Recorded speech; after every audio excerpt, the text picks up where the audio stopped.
সামাজিক যোগাযোগ মাধ্যম বন্ধের জেরে নেপালের কাঠমান্ডুতে পুলিশের সঙ্গে শিক্ষার্থীদের রক্তক্ষয়ী সংঘর্ষ চলছে। এ পর্যন্ত সেখানে 14 শিক্ষার্থী নিহতের খবর পাওয়া গেছে। সরাসরি চলে যাচ্ছি সেখানে।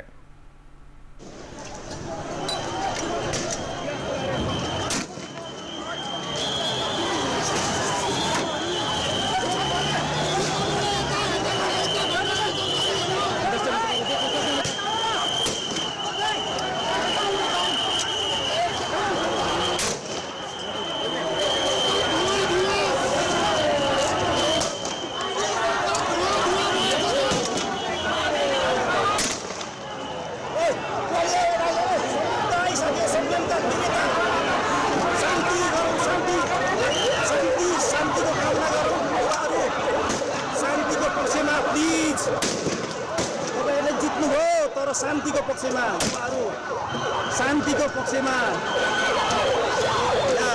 सुरक्षाकर्मीले आफ्नो सुरक्षा दिइरहनु भएको छ। यतापट्टि एम्बुलेन्स आएको छ। गोली लागेर केही साथीहरू घाइते भएको अवस्थामा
সামাজিক যোগাযোগ মাধ্যম বন্ধের জেরে নেপালের কাঠমান্ডুতে পুলিশ ও জেনজির সংঘর্ষে 14 জন নিহত হয়েছেন। এখন পর্যন্ত আমরা জানি যে আহত শতাধিক মানুষ ইতিমধ্যে হয়েছেন।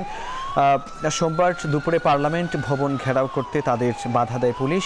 বিক্ষোভ দমাতে গুলি, টিয়ারশেল ও জলকামান ছোড়ে তারা। পুলিশের ব্যারিকেড ভেঙে পার্লামেন্ট ভবন ভাঙচুর করে আন্দোলনকারীরা।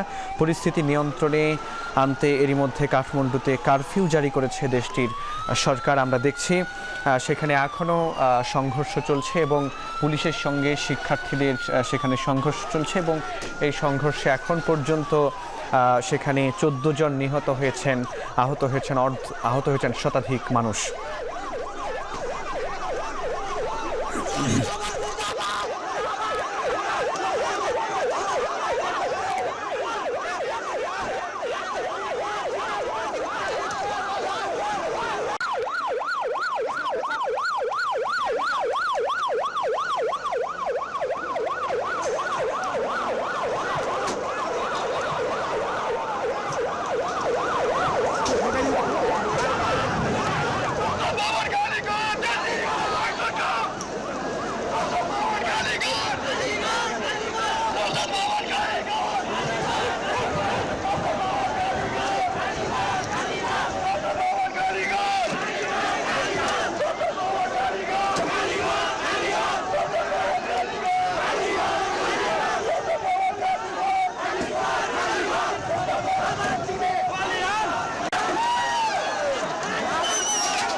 সামাজিক যোগাযোগ মাধ্যম বন্ধের জেরে আসলে নেপালের কাঠমান্ডুতে পুলিশের সঙ্গে শিক্ষার্থীদের যে রক্তক্ষয়ী সংঘর্ষ সেটি এই মুহূর্তে সেখানে চলমান। এই পর্যন্ত আমরা জানি সেখানে 14 জন শিক্ষার্থী নিহতের খবর পাওয়া গেছে সেখান থেকে, এবং শতাধিক মানুষ সেখানে আহত হয়েছেন। এবং আমরা যদি বলি যে নেপালের কেপি শর্মা ওলি সরকারের বিরুদ্ধে দুর্নীতি সহ একাধিক অভিযোগ ছিল। সম্প্রতি সেদেশে ফেসবুক, ইউটিউব, এক্স সহ প্রায় সব ধরনের সোশ্যাল মিডিয়া নিষিদ্ধ হওয়ায় আগুনে একরকম ঘি পড়েছে বলতে গেলে। ব্যাপক প্রতিবাদ আন্দোলনে নেমেছে সেই দেশের তরুণ যারা প্রজন্ম জেনজি, এবং রাস্তায় নেমে কেপি শর্মা ওলি সরকারের বিরুদ্ধে প্রতিবাদে দেখা যাচ্ছে শিক্ষার্থীদের সহ সেদেশের আন্দোলনরত যারা রয়েছেন।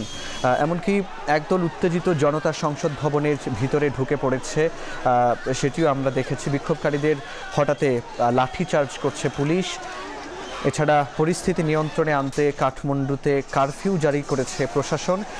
এরপরেও বিক্ষোভ অব্যাহত থাকায় সেনাবাহিনীও সেখানে নেমেছে বলে গণমাধ্যমের খবর সহ আমরা কিন্তু সেটি দেখতেও পাচ্ছি। নিরাপত্তারক্ষীদের গুলিতে মৃত্যু হয়েছে অন্তত 14 প্রতিবাদীর, জখম হয়েছে শতাধিক মানুষ। আমরা যে চিত্রটি এখনও দেখছি সেখানে কিন্তু শিক্ষার্থীদের সঙ্গে একরকম পাল্টা ধাওয়া সেদেশের প্রশাসনের পুলিশের সঙ্গে আমরা দেখছি। এবং আমরা আগেই জানতাম যে সেদেশের যে ফেসবুক, এক্স, যেটিকে সাবেক টুইটার, ইউটিউব সহ বেশিরভাগ সামাজিক যোগাযোগ মাধ্যম বন্ধ করে দিয়েছিল সরকার, কারণ এসব প্রতিষ্ঠান সরকার নির্ধারিত নিবন্ধন প্রক্রিয়ায় অংশ নেয়নি বলে তাদের অভিযোগ ছিল। আমরা জানি যে গত বৃহস্পতিবার নেপাল সরকার এ ধরনের ঘোষণা দিয়েছিল, এবং নেপালের যে যোগাযোগ ও তথ্যমন্ত্রী পৃথ্বী সুব্বা গুরং বৃহস্পতিবার তিনি বলেছিলেন নেপালে ব্যাপকভাবে ব্যবহৃত প্রায় 2 ডজন সামাজিক যোগাযোগ মাধ্যমকে একাধিকবার আনুষ্ঠানিকভাবে কোম্পানি নিবন্ধনের জন্য নোটিশ দেওয়া হয়েছিল, কিন্তু তারা তা মানেননি। তাই অবিলম্বে এসব প্ল্যাটফর্ম বন্ধ করে দেওয়া হয়েছিল। এবং আমরা জানি যে এই যে দুর্নীতি, অনিয়ম সহ এ ধরনের সামাজিক যোগাযোগ মাধ্যম বন্ধ করে দেওয়ার প্রতিবাদেই কিন্তু আমরা দেখছি যে শিক্ষার্থীদের সঙ্গে সেই দেশের পুলিশ প্রশাসনের সঙ্গে কিন্তু একরকম পাল্টা ধাওয়া এখনো পর্যন্ত সেখানে অব্যাহত রয়েছে। এবং এক পর্যায়ে কিন্তু আমরা দেখেছি যে সেদেশের যে আন্দোলনকারীরা কিন্তু তাদের যে সংসদ ভবন, পার্লামেন্ট, সেখানেও কিন্তু তারা ঢুকে পড়ে। আমি যদি বলি যে নেপালের সামাজিক যোগাযোগ মাধ্যমের প্ল্যাটফর্মের উপর থেকে সরকারের নিষেধাজ্ঞা প্রত্যাহার এবং দেশটির দুর্নীতির সংস্কৃতির অবসানের দাবিতে রাজধানী কাঠমান্ডুতে হাজারো তরুণ আসলে বিক্ষোভ করছে এই মুহূর্তে। জেনজি যারা বিক্ষোভকারীরা দেশটিতে রয়েছেন, দেশটির নিউ বানেশ্বরে অবস্থিত পার্লামেন্ট ভবনে তারা আসলে ঢুকে পড়ে। তারা পুলিশের ব্যারিকেড ভেঙে এবং গেট টপকে সেই পার্লামেন্টের ভেতরে প্রবেশ করে, এবং এখনও দেখছি সেদেশের রাজপথে আন্দোলনকারীদের সঙ্গে পুলিশের পাল্টা ধাওয়া চলছে।